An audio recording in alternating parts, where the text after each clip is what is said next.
De novo, isso vai seguir o mesmo cenário do Vietnã. Mais rápido, mais devagar, não posso dizer, mas vai ser um avanço incremental da missão.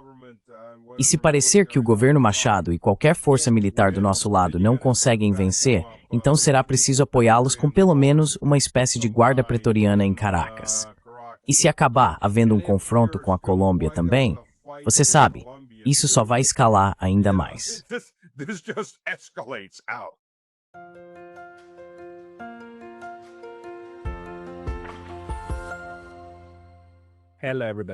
Olá, pessoal.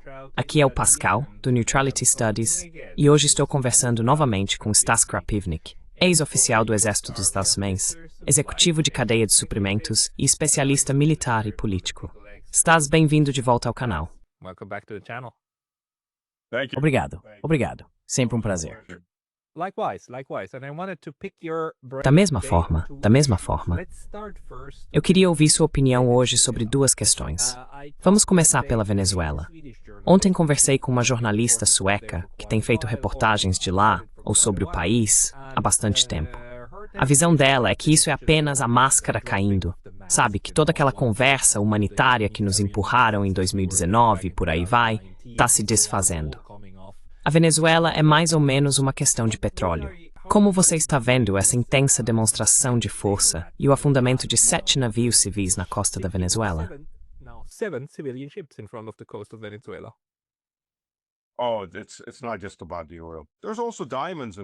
Não é só sobre o petróleo. Também há diamantes e ouro. Bem, na verdade, esmeraldas, não diamantes. Aliás, você sabe, até a De Beers realmente começar uma campanha de marketing, ninguém ligava para diamantes. Eram apenas sucata. Esmeraldas são outra história. Mas desculpe o desvio. Veja, o flagelo da América Latina é os Estados Unidos. Vamos começar por aí. Os Estados Unidos se certificaram de que a América Latina, e isso inclui tudo do México para o Sul, e vou incluir o Brasil nisso, mesmo sendo de língua portuguesa e tecnicamente não contado como latino-americano, curiosamente, se certificaram de que esses países não crescessem demais. Há empresas americanas lá que ajudam a derrubar governos.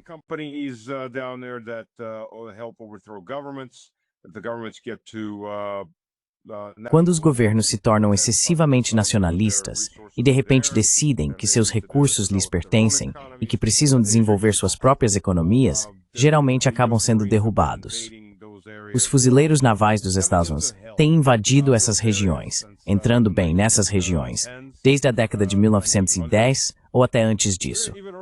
Mesmo se olharmos para o Canal do Panamá, o Panamá, afinal, era colombiano. Todo aquele território era colombiano. Os Estados Unidos queriam construir o canal, mas queriam fazê-lo de forma barata. O governo colombiano disse não, e imediatamente ocorreu uma revolução. E havia navios americanos que, por coincidência, estavam próximos da Colômbia. Couraçados americanos que abriram fogo contra o exército colombiano que subia o istmo para tentar conter a súbita rebelião panamenha.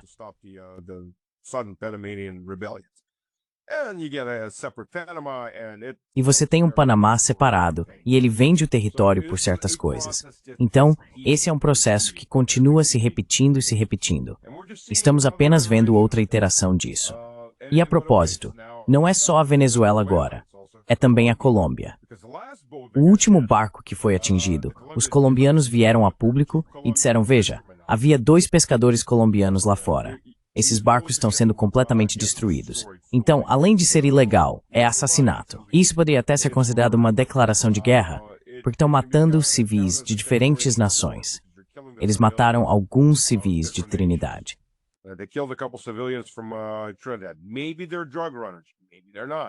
Talvez sejam traficantes de drogas, talvez não sejam, mas você não os prende, não revistam seus barcos, simplesmente os explode. Então, quem ou o que eles são? Quem sabe? Quero dizer, o primeiro barco tinha 11 pessoas. Supostamente estão correndo em uma lancha para entregar drogas aos Estados Unidos? Em primeiro lugar, se for cocaína ou algo assim, onde caberia cocaína com 11 pessoas a bordo? Obviamente, eles não estão indo entregar cocaína. Normalmente, há 1 ou 2 pessoas, e o barco está lotado. Em segundo lugar, a maior parte disso vem da Colômbia e sobe pela costa do Pacífico, não pela costa do Atlântico. E além disso, você sabe, eles estão operando Sentinel.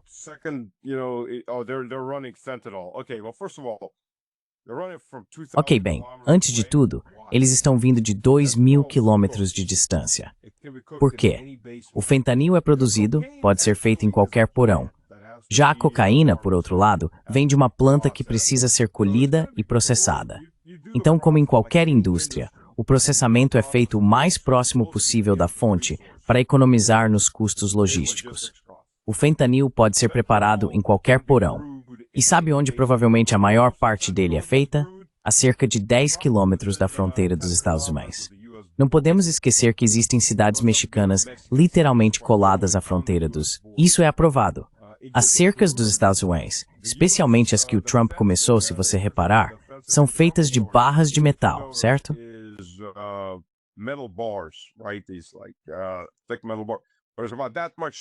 São como barras grossas de metal, com mais ou menos esse espaço entre elas. Você pega um pacote de fentanil desse tamanho. 1 quilo de fentanil provavelmente poderia matar metade de uma grande cidade se as pessoas overdosessem com ele. Não é preciso muito, certo? Você não está trazendo quilos e quilos de cocaína ou sacos de maconha. Você prepara o fentanil no México, vai até uma parte da fronteira que não é patrulhada e entrega através das barras para o seu parceiro do outro lado. No pior dos casos, você usa um drone para voar por cima, soltar o pacote, pegar o dinheiro e enviá-lo de volta. Você nem precisa pisar em solo americano. Então, a ideia de que eles estão trazendo fentanil por 2.000 quilômetros de mar aberto é um absurdo.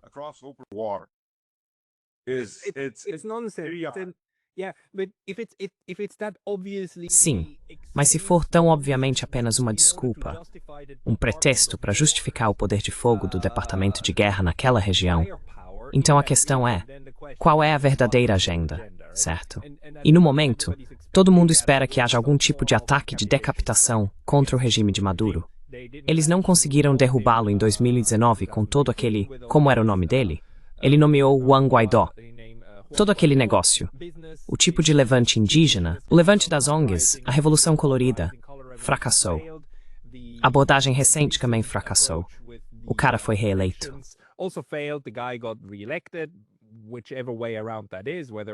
Seja qual for o caso, limpo ou não, as pessoas que apoiaram o candidato da oposição não conseguiram mobilizar apoio suficiente, pelo menos não das estruturas de poder de que precisavam. E agora, depois de vermos como os Estados Unidos e Israel trataram todos os governos da região, no Oriente Médio ou na Ásia Ocidental, a suposição é bastante forte de que os Estados Unidos vão partir para uma mudança de regime física. Vão especialmente colocarem uma recompensa de 50 trilhões de dólares na cabeça de Maduro. Como você vê isso? É isso que está se formando?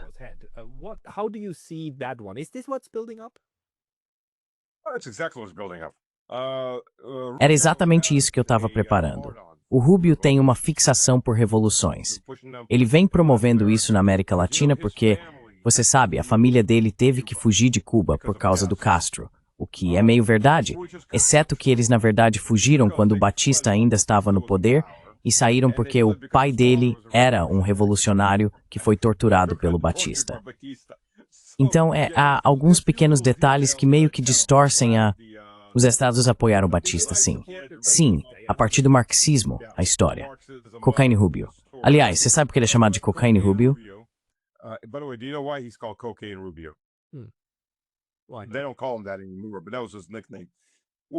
Eles não o chamam mais assim, mas esse era o apelido dele. Ele morava com a irmã quando era adolescente, e o marido dela era um cowboy da cocaína nos anos 80. Eles estavam trazendo quantidades enormes de cocaína para os Estados Unidos. O cunhado dele foi preso, algo em torno de 50 milhões de dólares em cocaína na casa onde Rubio morava. Ele foi para a cadeia. Agora está solto e é um grande apoiador de Rubio. Rubio se livrou dizendo que não sabia de nada. Acho que ele tinha 16 anos na época. Mas isso meio que ficou com ele depois disso. Cocaína, Rubio, conexões familiares, tudo isso. Se ele teve ou não algum envolvimento real, eu não sei. Mas sabe, é meio difícil dizer que você mora na casa da sua irmã e não sabe que seu cunhado é um dos grandes traficantes ou importadores de cocaína de Miami.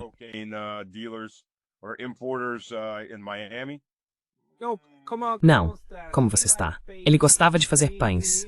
Quero dizer, é preciso muito bicarbonato de sódio para fazer muitos pães deliciosos. Essa, Vamos, Rage, o benefício, though. algumas pessoas colocam açúcar no café, outras cheiram. Escolhas diferentes, gostos diferentes, como dizem. Se você observar a estrutura militar, a força que está posicionada, há 4 destroyers de mísseis, classe Arleigh Burke. Há um cruzador de mísseis, 2 navios de transporte, um navio de desembarque de fuzileiros, que também serve como porta-aviões para helicópteros, e um submarino. Não tenho muita certeza de por que é necessário o submarino. Mas também há um navio de combate litorâneo pseudo-furtivo. É um navio costeiro para combate próximo à costa. Há 10 F-35s baseados nas proximidades e B-52 sobrevoando. Mas não foram os B-52 que dispararam.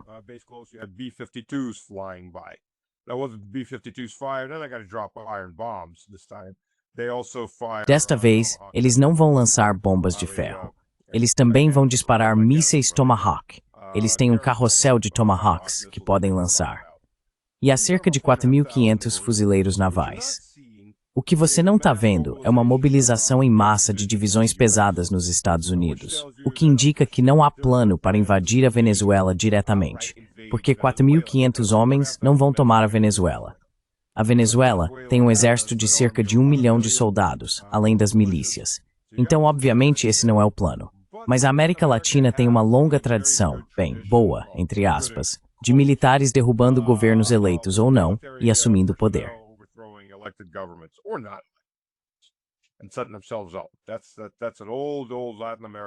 Essa é uma velha tradição latino-americana. Metade desses caras é subornada ou comprada pelo grande vizinho do norte. Sim, isso acontece o tempo todo também. Então, o que você tem é uma força que é boa em quê? Você tem uma força que é boa em, primeiro, decapitar o seu governo. Segundo, talvez desembarcar fuzileiros suficientes para apoiar um candidato de oposição, um candidato substituto, mas apenas se uma boa parte das forças armadas estiver do lado dela. E você tem uma força que é boa em tomar os ativos de petróleo que por acaso estão em alto mar. Então você tem várias plataformas de petróleo, as estações de bombeamento em terra e assim por diante. Assim você poderia proteger esse equipamento. Desculpe, posso só interromper um instante? Eu não sabia. Então, a Venezuela tem perfuração de petróleo offshore e tudo isso? E isso é algo obviamente muito vulnerável a esse tipo de força. Então, os azuzuenses poderiam simplesmente entrar, tomar essa parte e depois bloquear a costa, como um bloqueio militar? Esse tipo de cenário.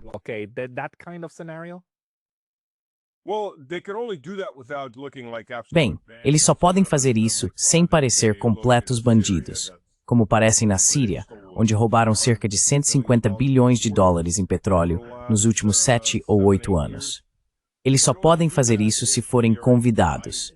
E sabe, a Machado já disse claramente, no momento em que entrarmos, é tudo de vocês. Absolutamente tudo é de vocês. Vamos tirar a última camisa das costas de todo mundo para entregar a vocês.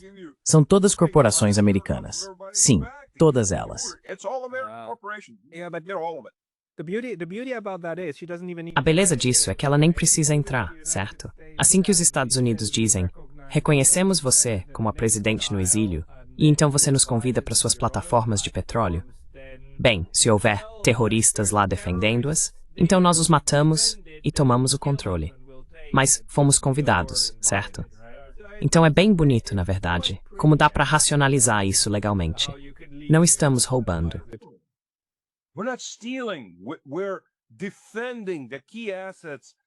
Estamos defendendo os principais ativos da Venezuela, que agora é governada por uma marionete vencedora do Prêmio Nobel da Paz que acabamos de colocar no poder. É claro que há uma pequena ressalva nisso. Mesmo que vários generais passem para o lado dela, e provavelmente alguns vão, mesmo que uma parte das Forças Armadas mude de lado, não será toda. E se eu estivesse na posição de Maduro agora, bem, primeiro eu não deixaria muito claro onde estou. Mas a essa altura, eu era member do povoisto e bases na selva em Sport Tormesterbar.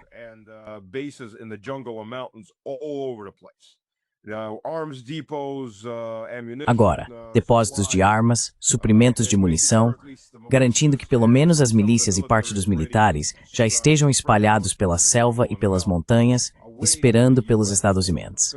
Porque a única maneira, se você jogar bem, é que no momento em que Machado assumir o poder, você terá uma guerra civil. E a única forma de uma pessoa como Machado permanecer no poder por qualquer período de tempo é com apoio estrangeiro, muito apoio estrangeiro. E esse apoio estrangeiro, mais cedo ou mais tarde, vai ter que começar a assumir a forma de suporte militar. É verdade que os elos podem, até certo ponto, manter o controle das plataformas de petróleo no mar.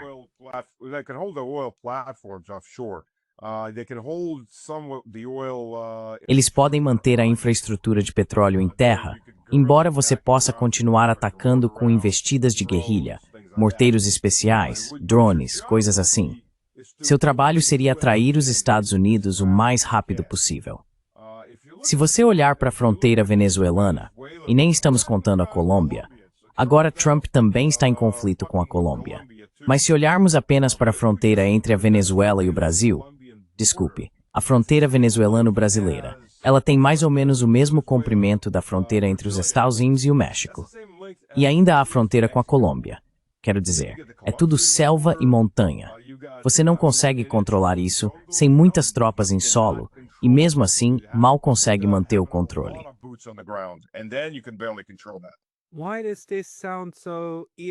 Por que isso soa tão estranhamente familiar a tipo Vietnã? Eu tive essa mesma discussão ontem com o Kaiser Eichmann. Será que eles podem ser tão burros assim? Porque foi exatamente assim que aconteceu no Vietnã do Sul, certo? Você começa com alguns conselheiros e acaba com tipo 50 mil ou 60 mil soldados, botas no chão, e leva uma surra em uma guerra civil que matou 3 milhões de pessoas.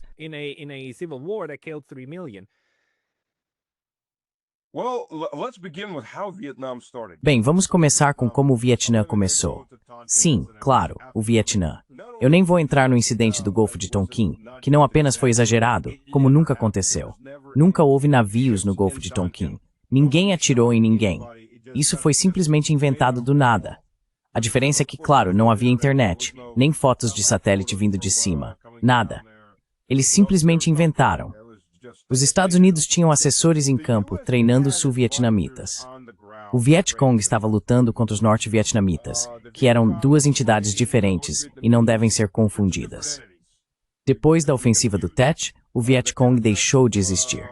Eles foram pressionados pelos norte-vietnamitas a iniciar a ofensiva do Tet.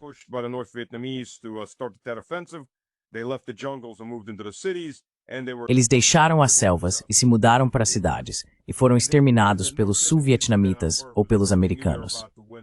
Os norte-vietnamitas fizeram isso de propósito, porque sabiam que estavam prestes a vencer a guerra e não queriam ter de lidar com outra força política. Então, empurraram-nos basicamente para uma missão suicida. Mas, naquele momento, no início, o Vietcong era suficientemente eficaz. Os sul-vietnamitas estavam tendo dificuldades para lidar com eles. Então, os sul-vietnamitas. Bem, os Estados Unidos deslocaram um batalhão de fuzileiros navais de Okinawa para proteger uma base aérea estratégica da Força Aérea do Vietnã do Sul. Essa base era usada como ponto de suprimento para permitir que os sul-vietnamitas fossem combater o Vietcong.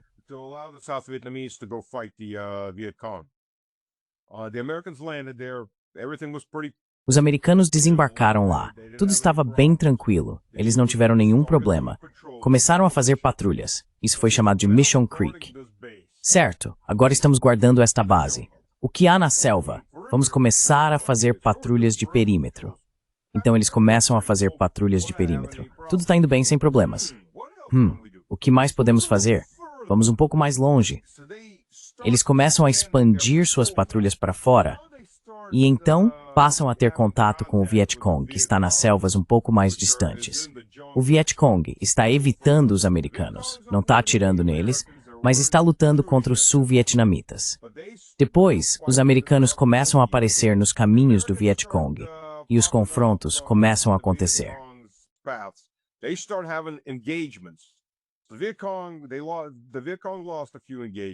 O Vietcong perdeu alguns confrontos. Eles recuaram, observando os americanos, tentando entendê-los. Então começaram a atacar. O coronel na base da Força Aérea está gritando desesperado. Estamos prestes a ser invadidos e exterminados. Salvem-nos agora. Aí chega o restante da brigada. Então agora não há apenas 300 ou 400 pessoas em terra. Há 500, depois vários milhares. E agora você está totalmente envolvido na guerra. Então, o avanço gradual da missão. Certo, vamos fazer o que pudermos. O que pudermos. O que pudermos. É aí que você tem Westmoreland dizendo, estamos vencendo a guerra. Temos 60 mil homens em terra, mas não estamos vencendo a guerra.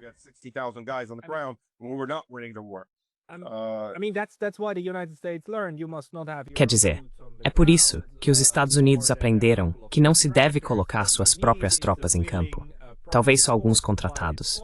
O que você precisa é de uma força aliada disposta a lutar por você. Assim, evita aquele tipo de envolvimento crescente, certo? Você faz como na Ucrânia, não como no Vietnã. Mas se olharmos para a Venezuela, isso é realista? Existe algum aliado utilizável, a menos que haja um general ou alguém já na folha de pagamento, apenas esperando o sinal para mobilizar seus homens?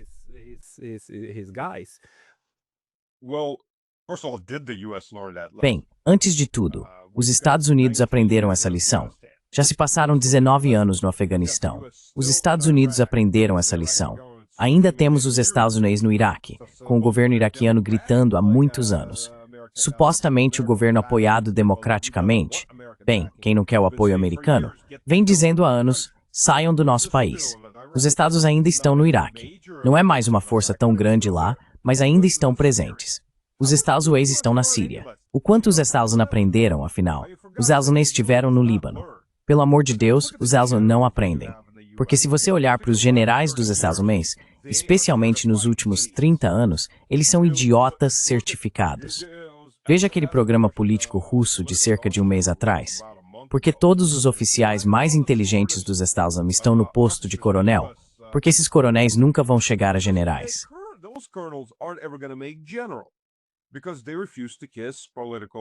Porque eles se recusam a bajular politicamente. Eles não vão ser capachos. Eles estão realmente fazendo o trabalho deles. Estão dizendo a verdade ao poder. Ninguém no poder quer isso. Eles querem capachos. Eu disse para ir. Não me importo com as consequências, porque eu quero ir. Essa é a abordagem de Trump. Mas não é só ele.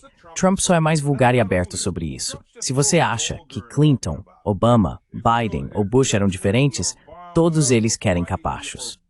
Eles têm uma ideia maluca, ou seus assessores têm uma ideia maluca, e os militares têm que dizer, certo, senhor, sem problema. Vamos matar quem o senhor quiser que a gente mate. Vamos explodir quem o senhor quiser que a gente exploda. Vamos enfiar tropas onde for. O senhor é brilhante, o senhor é ótimo. Falta quanto para eu me aposentar?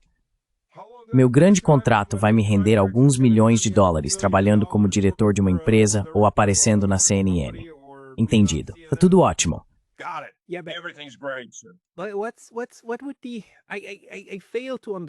Eu não consigo entender a urgência ou a necessidade disso. Porque, por um lado, sim, eu vejo o petróleo, e sei o quanto Trump ama petróleo. Ele fala sobre isso o tempo todo. Mas os Estados Unidos estão fazendo fraturamento hidráulico. O petróleo não é um problema estratégico para os Estados Unidos. Eles têm o suficiente. E mesmo que você tenha essas plataformas de petróleo que de alguma forma consiga defender, se não avançar para o interior e assim por diante, o melhor que pode esperar é meio que estrangular a situação, certo? Até que pare de se mover. Mas isso é uma aposta bem alta. Conseguir fazer isso em um prazo razoável, porque caso contrário, você vai perder o fôlego. Eu não vejo a necessidade de crucificar ainda mais a Venezuela.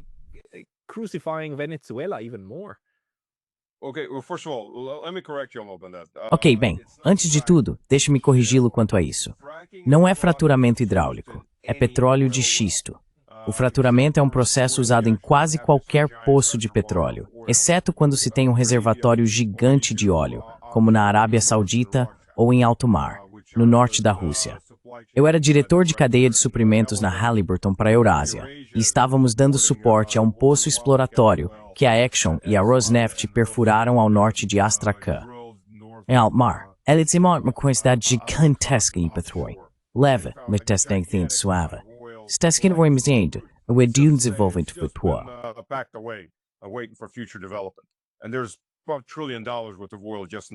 E há cerca de $1 trilhão em petróleo só naquela área ao norte de Astrakhan. A questão é que o petróleo sai do solo. Petróleo não é cocô de dinossauro. Carvão é um combustível fóssil de fato. Petróleo não é um combustível fóssil. Ele recebeu esse rótulo há cerca de 120, 130 anos para parecer algo raro. Petróleo existe em todo o mundo. A diferença é que, entre a crosta e o manto, há uma camada de metano sob enorme pressão e calor. E isso já foi reproduzido em laboratórios. Se você colocar metano sob enorme pressão e calor, as moléculas se recombinam e você obtém petróleo. O petróleo sobe pela crosta e continuará subindo até atingir a superfície, ou até encontrar uma camada de solo pela qual não consiga passar. Que tipo de camada de solo é essa, pela qual ele não consegue passar?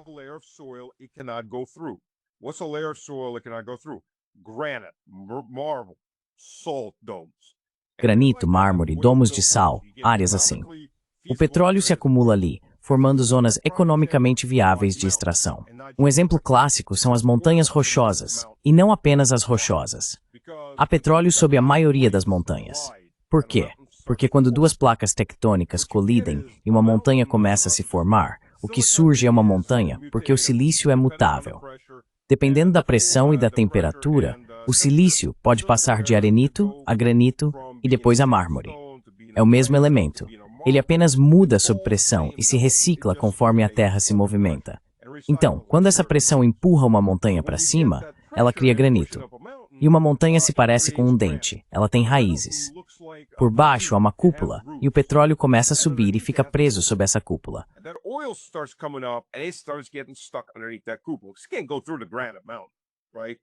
Não dá para atravessar a montanha de granito, certo? Com a perfuração direcional, você vai por baixo da montanha, entre as raízes da montanha, e pode extrair o petróleo debaixo dela. Sim, parece fantasia, mas essa é a realidade das coisas. O petróleo sobe. Por que há tanto petróleo no Golfo do México? Porque há muitas cúpulas de sal no Golfo do México. O rio Mississippi tem transportado solo e sal, muito sal, do subsolo nos últimos, 20 milhões de anos. Esse sal se acumula e o petróleo sobe por baixo e fica preso sob essas cúpulas de sal. Por isso, há muito petróleo no Golfo do México. O petróleo também sobe aqui. Se você já esteve numa praia e viu pedaços de asfalto, isso é petróleo natural subindo no oceano ou em algum mar grande.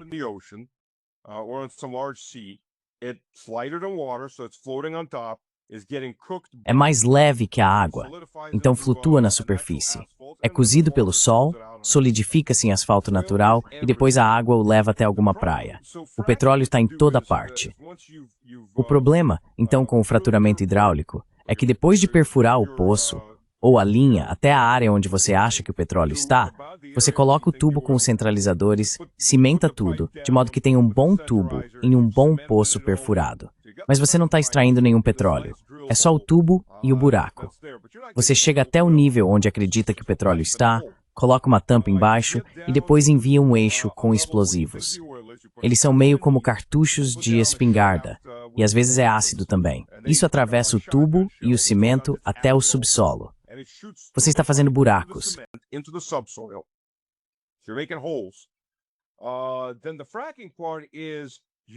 Então a parte do fraturamento é assim.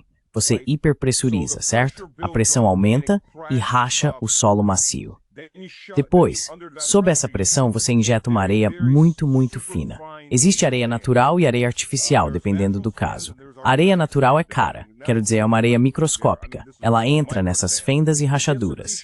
Quando a pressão cai, o solo se acomoda, mas agora é uma camada de areia. E a areia é porosa. O petróleo passa por ela, entra no cano e é bombeado para fora. Isso é fraturamento. O fraturamento está em toda parte e você utiliza. A diferença é que com o petróleo de xisto, você usa muito fraturamento. E não é tão profundo, o que aliás também contamina a água dos poços por causa dos produtos químicos usados e da quantidade enorme de fraturamento. Mas o problema dos Estados Unidos é que o xisto não é um investimento de longo prazo.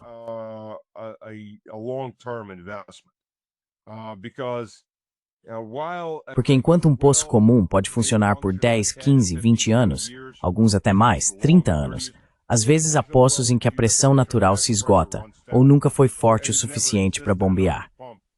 Mas agora existem diferentes tecnologias.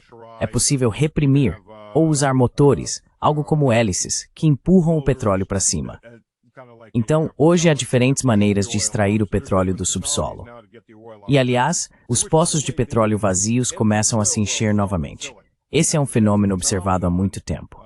Originalmente, quando se obtinha petróleo, a forma de perfurá-lo era levar a carroça até um grande lago de petróleo. Pegava-se os barris, um balde, e começava-se a enchê-los. Era assim que se conseguia o petróleo.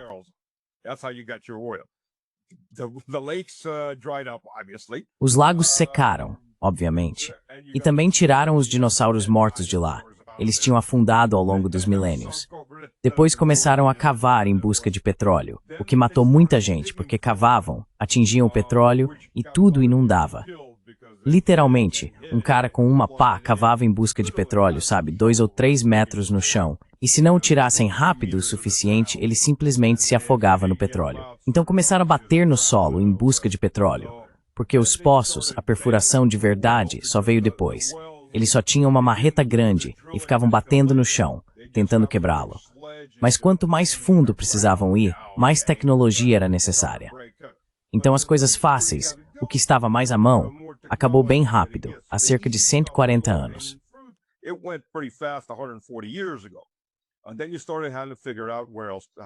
E então foi preciso começar a descobrir onde mais e como chegar ao petróleo, porque ele estava cada vez mais profundo. O problema com o petróleo de xisto é que, antes de tudo, ele está em uma dessas áreas de camadas amplas. Então você perfura muitos poços diferentes, mas todos se alimentam da mesma zona. Não é tanto assim. A pressão e os volumes caem em média de 18 a 90% por ano. Ou seja, você pode perder mais de 50% do seu volume e pressão em apenas um ano. O desenvolvimento e a curva de exploração deles são muito, muito altos e muito, muito estreitos. Desculpe, há um problema com isso. E os Estados Unidos estão começando a ficar sem petróleo. A produção está em declínio há 3 anos. Esse é um problema. O segundo problema são os tipos de petróleo.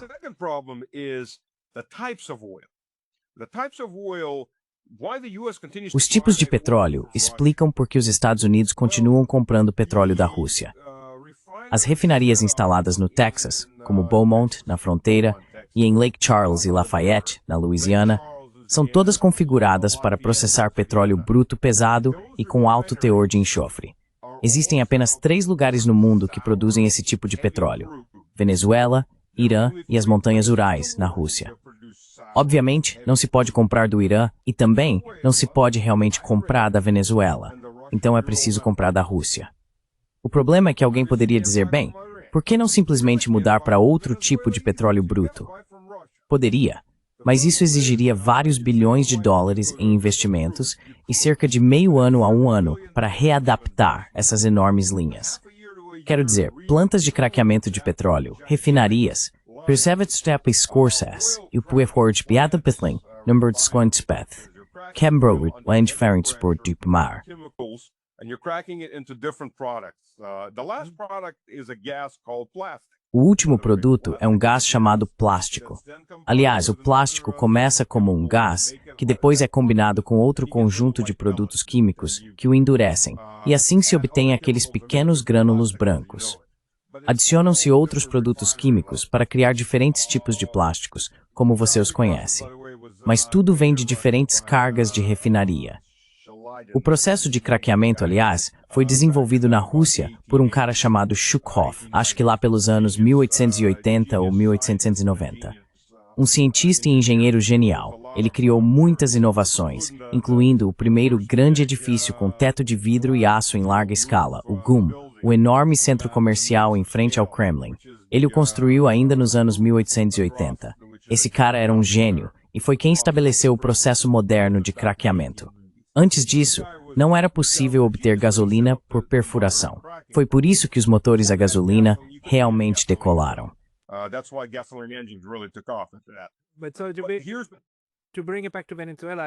Trazendo de volta para a Venezuela, O seu ponto é que o tipo de petróleo que pode ser extraído desses campos, ainda é extremamente valioso e continuará sendo não apenas um recurso monetário, mas também estrategicamente importante para os Estados Unidos. Absolutely. As a matter of fact, those Com certeza. Na verdade, essas refinarias foram construídas com base no petróleo venezuelano, na época em que a Venezuela era praticamente uma colônia dos Estados Unidos. Aí o Chávez chega, muda um pouco a direção das coisas e pronto, temos um problema. Além desse problema, bem, antes de tudo, mesmo que se dedique tempo para adaptar essas refinarias, os Estados Unidos têm um mercado de gasolina muito apertado, especialmente no verão, porque cada estado tem suas próprias fórmulas de gasolina. Então essas refinarias acabam fazendo pequenas produções em lotes, o que é caro, porque é preciso reconfigurar entre um lote e outro, e assim se perde tempo.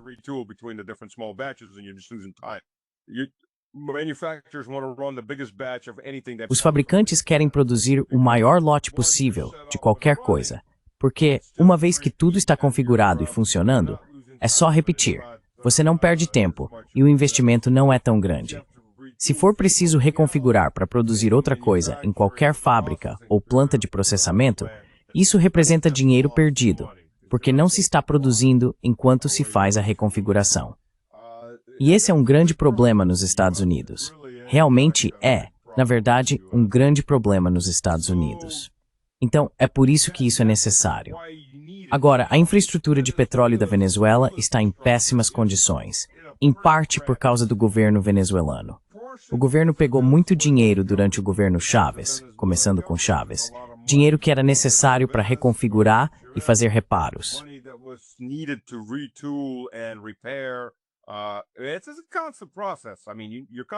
É um processo constante. Quero dizer, você está constantemente tendo que fazer reparos, constantemente tendo que atualizar as ferramentas. Elas se desgastam, as plataformas de petróleo, as estações de bombeamento e assim por diante. E eles pegaram muito desse dinheiro e gastaram em programas sociais. Tinham problemas sociais, claro, não vou dizer nada sobre isso. Mas é literalmente como comer o ganso, certo? Então, depois disso, você vai ter muito menos ovos, por razões óbvias. Você pode não estar comendo o ganso inteiro, mas está tirando uma perna aqui, uma asa ali. E então o mercado de petróleo? Bem, tudo começou com a extração. Na verdade, não é processamento. A Venezuela não tem um verdadeiro processamento de petróleo. Curiosamente, você pensaria que eles gostariam de instalar as refinarias perto do petróleo.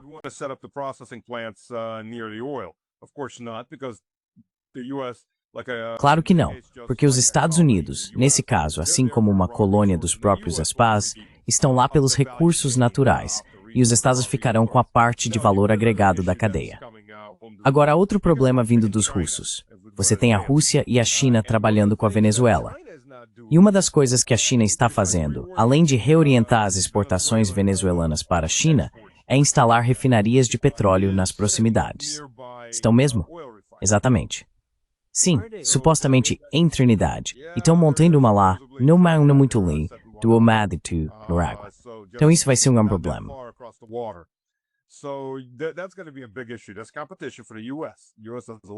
Isso é competição para os Estados Unidos. Os Estados Unidos não gostam de competição, especialmente em seu próprio hemisfério, como dizem, porque, sabe, eles acham que são donos de todas essas pessoas. É um império colonial aqui. De qualquer forma que se olhe, a doutrina Monroe basicamente diz: este é o nosso império e vocês não podem fazer nada. Vamos interferir com essas pessoas se quisermos. É exatamente isso. Um documento imperial de antes mesmo de os Estados Unidos poderem aplicá-lo. Eles já o estabeleceram desde então. Então, sim, há esse tipo de problema. Além disso, os Estados Unidos confiscaram o dinheiro da Venezuela e o Banco da Inglaterra também.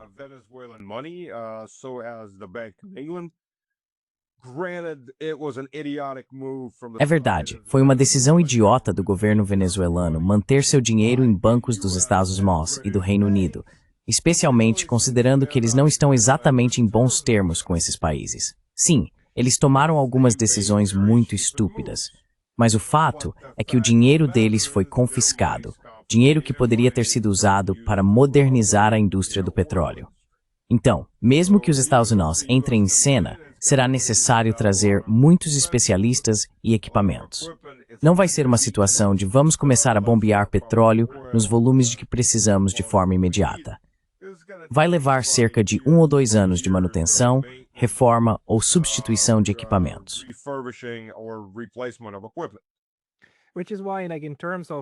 É por isso que, em termos da operação militar, que parece estar em andamento, o que é necessário é realmente colocar Machata no poder. É preciso uma verdadeira mudança de regime para preparar o terreno para que tudo possa ser extraído ao longo do tempo e para que a Venezuela seja então integrada ao esquema de produção dos Estados Unidos. Portanto, qualquer coisa aquém de uma mudança de regime adequada, incluindo uma guerra civil, não servirá realmente a esse propósito. Embora uma guerra civil talvez seja a segunda melhor opção, se for possível, sabe, assim como na Síria, eliminar os principais redutos, certo? Então, de uma perspectiva distorcida, uma guerra civil seria meio que o segundo melhor cenário.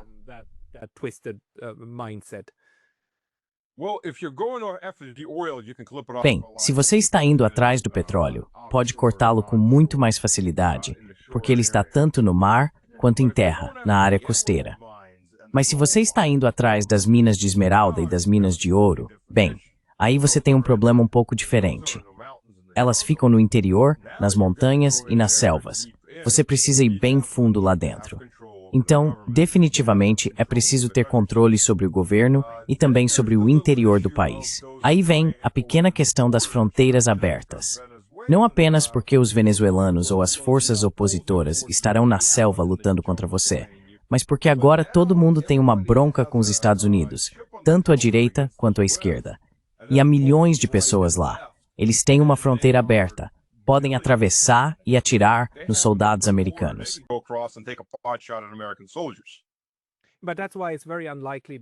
Mas é por isso que é muito improvável que qualquer número significativo de soldados dos Estados Unidos vá para lá, certo?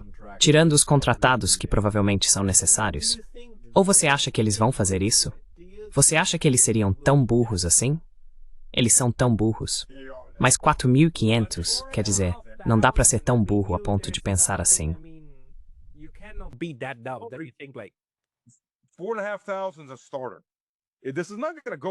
4.500 é só o começo.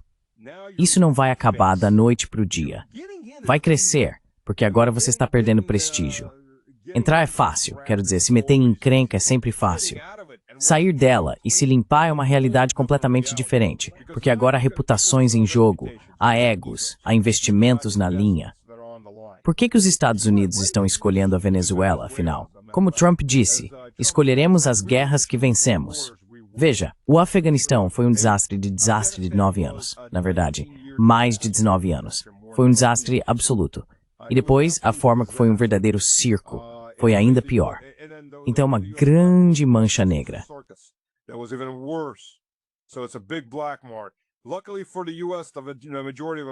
Felizmente para os Estados Unidos, a maioria dos americanos tem uma memória de cerca de 2 semanas, mas o resto do mundo não. A Ucrânia é um desastre e uma derrota estratégica em formação. E é por isso que os Estados Unidos estão se movendo o mais rápido possível sobre os europeus, tentando se livrar dessa derrota de uma forma ou de outra. Mas os Estados Unidos precisam reafirmar que não são um tigre de papel, que o império não se deteriorou tanto assim. Então, eles precisam encontrar uma vitória, algum tipo de vitória. Esta é uma vitória, ou pelo menos é uma vitória que as elites de Washington estão enxergando como tal. Porque, se tiverem uma ameaça geral que sustente o que quer que digam, eles só vão ouvir sua própria opinião ecoando de volta.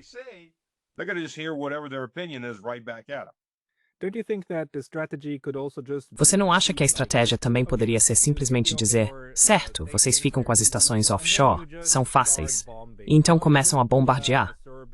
Sabe, fazer como na Sérvia, em Belgrado, bombardear Caracas, e sempre que um novo governo se formar, bombardeá-lo de novo, até que se renda.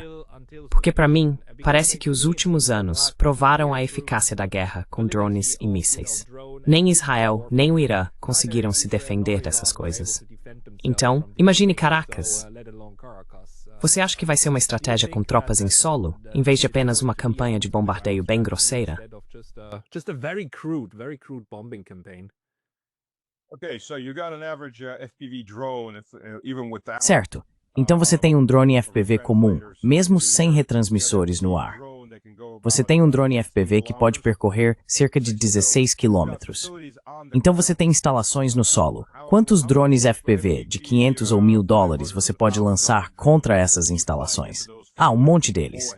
O Exército dos Estados neste verão, em julho, chegou a fazer um anúncio. Venha ver o Exército dos Estados Mall lançar a primeira granada de um quadricóptero.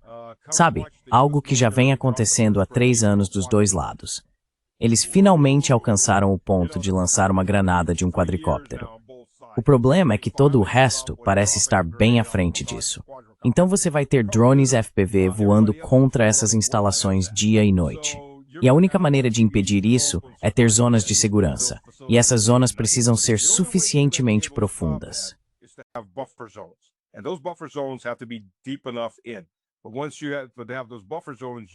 Mas uma vez que você tenha essas zonas de segurança, vai precisar de instalações militares, porque não dá para manter as tropas em transportes no mar indefinidamente.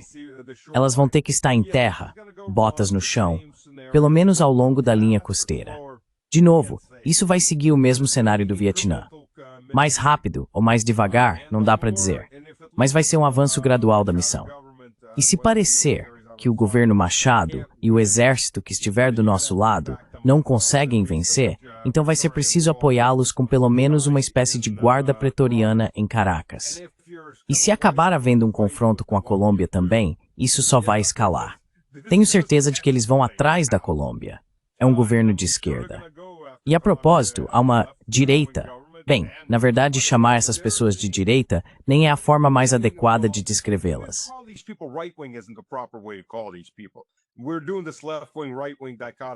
Estamos fazendo essa dicotomia entre esquerda e direita. É uma dicotomia morta. O que realmente existe é globalistas versus localistas, nacionalistas ou globalistas. E nesse momento, basicamente, temos globalistas. Machado é uma globalista. Vamos começar por aí. Ela não é de direita nem de esquerda. Porque nenhum direitista vai dizer, ei, vamos simplesmente entregar toda a nossa indústria para algum país estrangeiro. Eles não fazem isso. Eles vão dizer, ok, nossas empresas, nós as criaremos, nós as administraremos. Pode até ser um mercado livre internamente, mas serão as nossas corporações. Isso é o que significa ser de direita. Ou serão os nossos oligarcas, se quiserem caminhar para uma estrutura monopolista. Não vai ser, ei, vamos simplesmente entregar isso a uma entidade estrangeira ou a algumas entidades estrangeiras.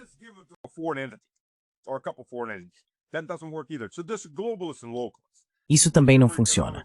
Então existem globalistas e localistas.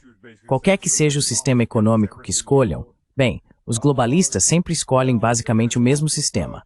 Nós, nos deem tudo o que vocês possuem. Agora, se eles vão arrumar briga com a Colômbia, e de repente surge essa outra versão colombiana da Trump, dizendo, ei, vamos dar tudo pro Trump e Colômbia, me coloque no poder. Ela aparece instantaneamente. A CIA puxa um arquivo. Certo, o que temos aqui que podemos usar?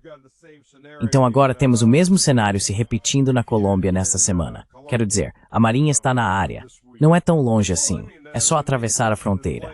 Por que não usamos isso? E subimos e descemos. Não sei. Talvez tentem a mesma coisa com o Brasil agora também. É um problema um pouco maior.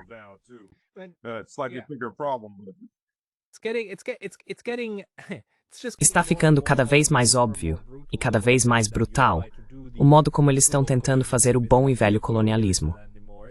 Já não é mais neocolonialismo. É como o tipo antigo de novo.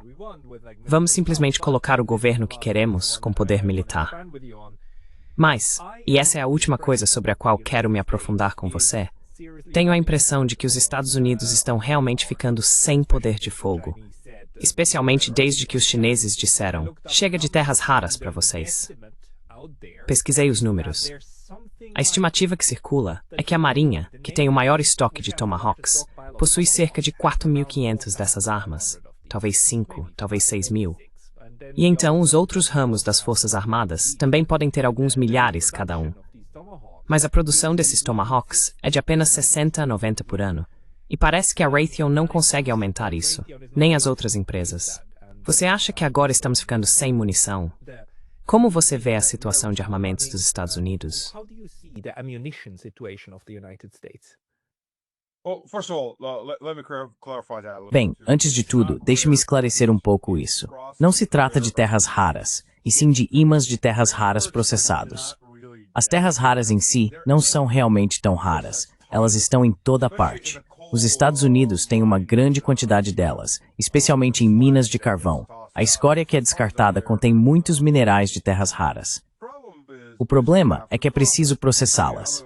Caso contrário, você só tem pedaços de rocha com alguns cristais. O processamento é o ponto-chave.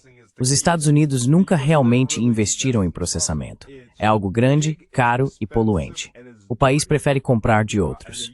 A Rússia processa uma boa quantidade de terras raras. Faz isso desde a época da União Soviética.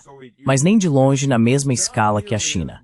A China domina, detém cerca de 70% do processamento mundial, assim como a Rússia tem cerca de 70% do processamento de urânio do mundo. Alguns outros países também fazem pequenos lotes. A few other nations do small batches. But yeah, so here's the problem, right? Mas então aqui está o problema. A China começou a jogar o mesmo jogo, o jogo ocidental. O problema é que o Ocidente é o único que pode jogar o jogo ocidental. É por isso que temos uma ordem baseada em regras, não em leis. Regras para você, regras para mim, regras para o próximo. Tudo depende. E como crianças pequenas, se estamos perdendo sob nossas próprias regras, simplesmente jogamos tudo na caixa de areia e as mudamos. Aí todo mundo tem que jogar de acordo com nossas novas regras no meio do jogo. Pois bem, a China disse, certo, tudo bem, vamos jogar pelas regras. Nada mais de terras raras para o seu equipamento militar de uso duplo movido a combustíveis fósseis. Aliás, a Holanda acabou de nacionalizar, basicamente roubar, a fabricante de chips da Nexperia 2 ou 3 dias atrás, tirando-a da China. E os chineses disseram, o quê? Tudo bem, sem componentes. Nós mesmos cuidamos da empresa. Ematilata. We're going to kill the company, fine, we're good with that. Yes. Sim. Yeah, we're good with that. Sim, estamos de boa com isso. Ah, mas agora a notícia é que os funcionários chineses de lá estão agindo por conta própria, porque não estão seguindo as ordens de Bruxelas. Quero dizer, esse é o nível de absurdo. É absolutamente absurdo. It is, but where does this leave us in É, terms of... mas onde isso nos deixa em termos de poder real? Porque me parece que pela primeira vez, os Estados Unidos têm um problema com seu poder de fogo, incluindo a produção de projéteis. Aqueles bons e velhos, como é que se chamam? Projéteis de tantos milímetros, que eles não conseguem produzir em maior quantidade que os russos. Tudo isso. The whole of NATO. 1.5 millimeter, the US, if Os Estados Unidos, se investirem o suficiente, podem alcançar. Vai levar alguns anos, 5, talvez 7. Não sei, estamos falando de um investimento sério. Os Estados Unidos acabaram de abrir uma nova instalação de fabricação, na verdade 2. A principal fica no Texas, para aumentar a produção de projéteis de artilharia de 155 milímetros. Aliás, uma delas acabou de explodir no Tennessee. Padrões de segurança ruins, imagino. 19 pessoas morreram, foram dizimadas. Eles também fabricavam projéteis de 155 milímetros e acabaram de conseguir um grande contrato para a Ucrânia. Os Estados Unidos passaram de produzir cerca de 30 mil projéteis para algo em torno de 60 e poucos mil por mês, caminhando para 100 mil por mês.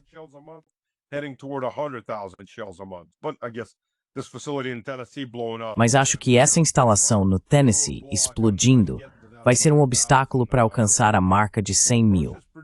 A Rússia está produzindo provavelmente cerca de 400 mil ou 500 mil por mês. Então ela está produzindo cerca de 5 vezes mais do que toda a UE, toda a OTAN. E a Rússia não está em uma economia de guerra. Isso é mentira. A Rússia aumentou bastante sua produção e reabriu várias fábricas, mas definitivamente não é uma economia de guerra. Até onde ela poderia chegar com uma economia de guerra, não faço ideia. Mas seria muitas vezes mais do que está produzindo agora. Quero dizer, houve muito investimento voltado para tempos de guerra.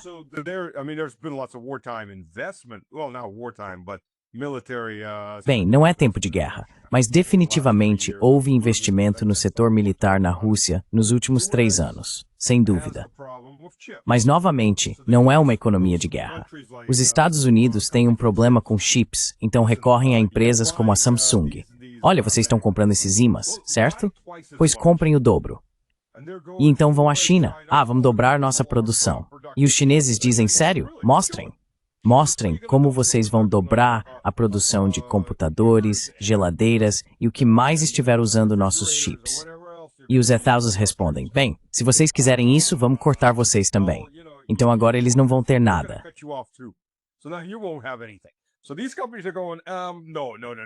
Então essas empresas estão dizendo, não, não, não, não. Obrigado, Pentágono, por querer nos pagar uma fortuna por tudo isso. Mas não vamos dobrar a produção, porque isso acabaria com o nosso negócio. Esse é o jogo que os chineses estão jogando agora. E estão jogando muito pesado. Trump está tentando encontrar uma saída. Ele já perdeu o mercado agrícola, o que está acabando com ele. Agora ele precisa explicar por que quer socorrer a Argentina, uma concorrente em carne e outros produtos dos fabricantes norte-americanos, enquanto os pecuaristas dos Estados Unidos estão despencando. E agora temos um problema com mísseis. Por que apenas 90 mísseis, no máximo?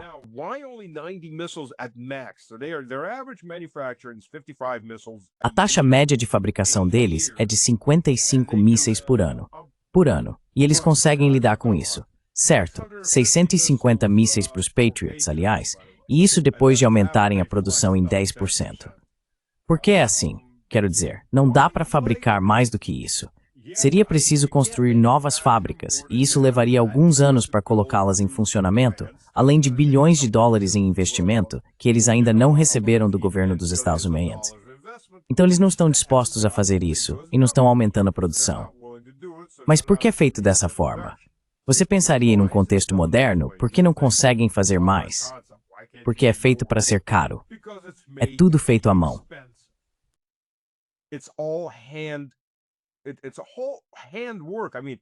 É tudo trabalho manual.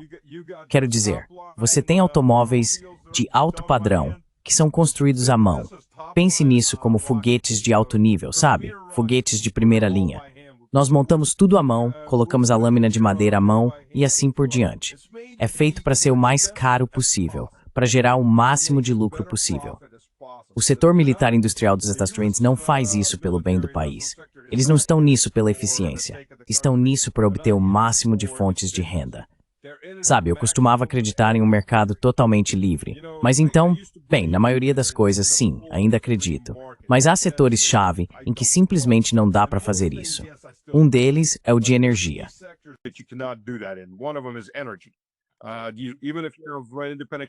Mesmo que você tenha empresas independentes, elas ainda precisam ser controladas para garantir que o país tenha energia suficiente. O outro setor é o militar industrial, porque se você tem empresas estatais, o incentivo delas é produzir armas. Esse é o trabalho delas. Se você tem uma empresa privada, o incentivo não é produzir armas. O incentivo é gerar fontes de renda. Certo? O F-35 é um exemplo claro. Existem seções inteiras do F-35 que não podem ser tocadas por mecânicos militares. Sim, elas precisam ser manuseadas apenas pelos próprios mecânicos da empresa, a 500 ou 600 dólares por hora. Então, é a mesma coisa. Você torna esses mísseis o mais complicados e trabalhosos possível, em pequenos lotes que custam caro. E assim se ganha muito dinheiro com isso.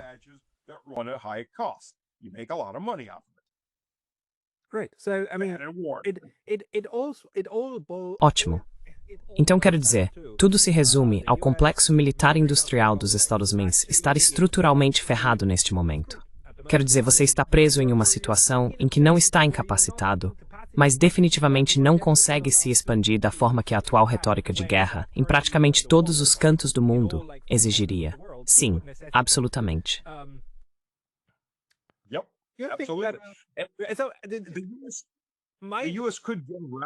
Os Estados Unidos poderiam contornar isso construindo suas próprias plantas de processamento. Mas isso não é apenas um investimento gigantesco de vários bilhões de dólares.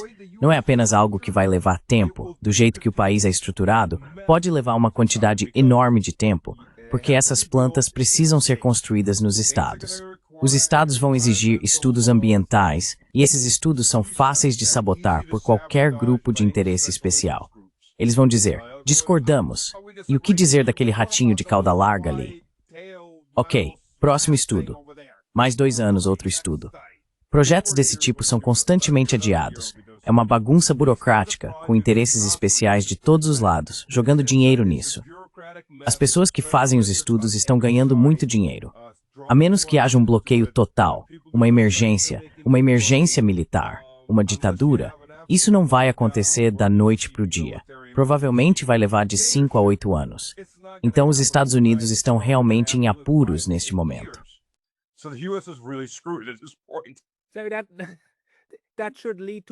Então isso deve levar a uma reavaliação ainda maior da estratégia em relação à Venezuela e também da estratégia em relação a Israel.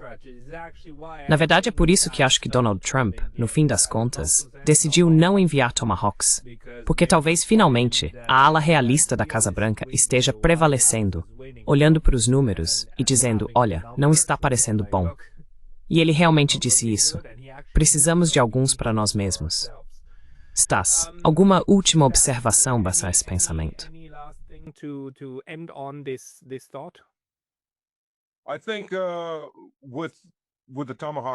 Acho que, com relação aos Tomahawks e à Rússia, só como uma observação, os Estados Unidos têm Tomahawks suficientes para o que precisarem agora.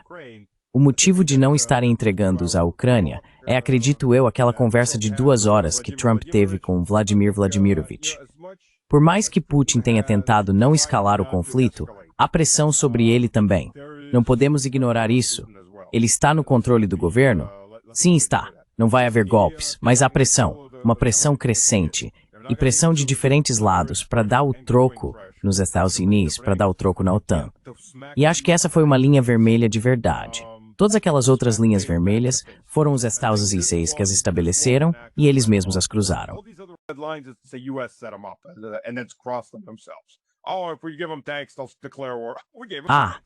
Se dermos tanques a eles, vão declarar guerra. Demos os tanques, ótimo, vamos para o próximo. E tem sido essa escalada gradual. Mas a Rússia nunca traçou essas linhas vermelhas. Acho que essa foi uma linha vermelha. Se fizerem isso, será uma declaração de guerra.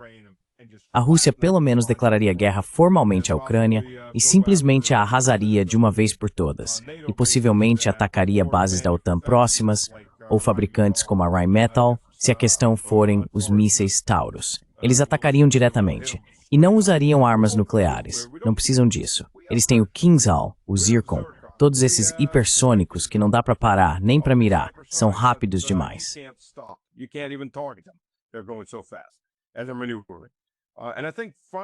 E eu acho que finalmente houve o suficiente. Espero. Quero dizer, Trump é o tipo de pessoa sobre quem você nunca sabe, da manhã à noite, dia após dia, qual será a sua nova idiotice, o que ele vai postar no Truth Social. Mas por enquanto, pelo menos parece que ficou suficientemente claro para ele que isso seria uma escalada massiva de ambos os lados. Isso levaria no mínimo a uma declaração de guerra contra a Ucrânia, e no máximo, a uma possível guerra em larga escala com a OTAN e uma guerra nuclear com os Estados Unidos. Isso parece tê-los feito recuar, e espero que continue assim. Os europeus estão irritados porque ou realmente querem uma guerra nuclear ou não acreditam que ela possa acontecer. E claro, a Ucrânia está irritada. Mas eles não importam. Quer dizer, você não quem se importa com os satélites. Sabe, no fim das contas, a pior coisa que eles podem fazer é funcionar. Enfim, Stas, se as pessoas quiserem te encontrar, devem ir ao Twitter e também conferir seu canal no YouTube.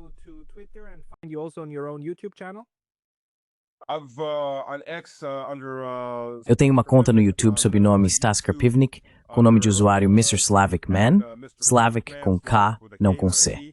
E no Telegram, eu tenho 2 canais. Stas Tudeobratno é o canal em russo e Stas Was There é o canal em inglês. Vou colocar os links na descrição do vídeo abaixo. Stas Krapivnik, muito obrigado pelo seu tempo hoje. Grace?